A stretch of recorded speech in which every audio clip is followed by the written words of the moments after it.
I can think of a few films I'd describe as fitting into kind of almost every genre ever. But this is something else. So we've got another classic Best Picture Oscar winner, and this one is from 1931. Cimarron manages to be both a newspaper film and a western, both a war film and a romance, both a lawyer film and a comedy.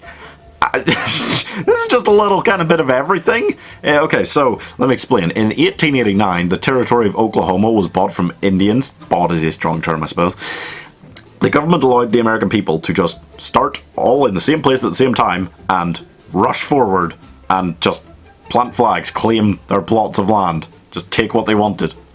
And wow, I mean, it's a crazy idea, but it starts there, our story, and it's this guy who goes out there, tries to claim a plot of land, it gets kind of ripped off from him by a prostitute, a weird thing, and then he decides to move his family out into a small kind of growing town in Oklahoma anyway. From there, he starts a newspaper, he fights and kills while leading a church service the guy who killed the former newspaper owner of the town.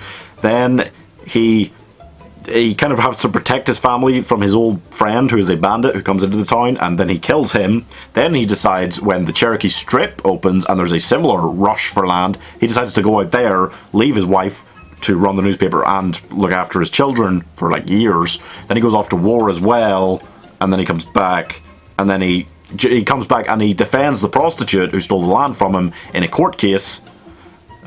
And big lawyer court scene. And then he goes back out after using the newspaper to defend Indian rights, and then he just kind of never comes back. It's a mess. It takes place kind of over like 50 years, showing, I mean, basically the story of Oklahoma, how it grew from nothing, from Indian land into a state and cities.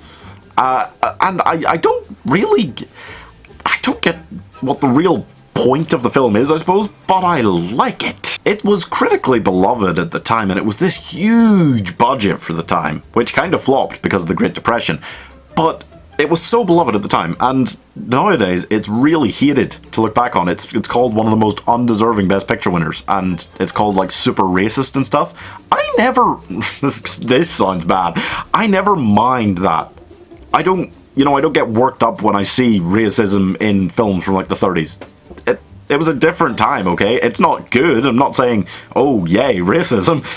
Jesus, someone's going to take that out of context. But what I'm saying is that, like, I understand and I look past it to the rest of the film, okay? I can still enjoy the film, even if its depictions of black people, of which there aren't many. The kid is the main one. They're not great. As an actual film, looking past that stuff, I really enjoyed it.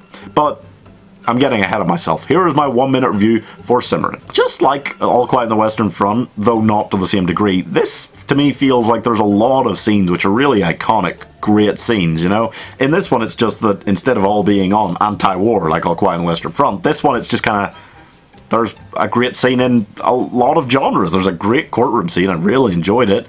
There's a great, the opening scene, where it's the land rush, everyone's rushing forward, hundreds of people and horses set up for that scene. That's why it was such a big budget film, was for that opening sequence. That was incredible, just as like a western, I suppose, bit. The shootouts are really good. There's a lot of great scenes in all these different genres. I enjoy it, just as it is. I really like the fact that these are much more in-depth, complex characters, I think, the leading characters, than you'd find in films around this time normally, you know? I'm at a loss for why people are so against this today, you know? I had to get a DVD ordered from, like, China to actually watch this one, but I really enjoyed it. I'm giving it 81 out of 100. You can call me racist, I'm not. I just kind of enjoy it in spite of that. I don't see why more people can't.